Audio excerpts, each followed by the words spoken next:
Hello guys, so for today's video, itutur ko kayo dito sa Canhugas Nature Park, one of the tourist spots sa Hernani, Eastern Samar. So ayan yung view niya.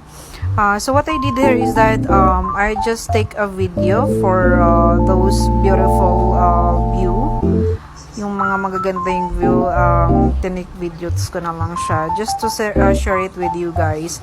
Actually, this place is very recommended. So if you want to spend with your family, you can stay here for the whole day since meron naman silang mga cottages, and you can make food trip with your loved ones. And then I just also want to let you know that the entrance fee here is only 20 pesos, so very affordable siya for 20 pesos. And I forget to ask how much is the fee of the cottage. So I think based on my review, some of the beaches there, yung mga cottage nila nag-worth lang siya ng 300 pesos.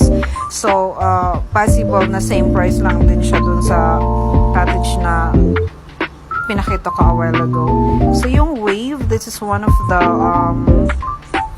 main dun sa, that's why na-feature to. I watch Biyahe ni Drew, na-feature yung lugar na to. So as for me, since this is my first time, super na-amaze ako, and I really enjoy visiting this place. And just a little mini vlog since nag-rapay lang kami dito kasi we're a little bit tired already from Iwan.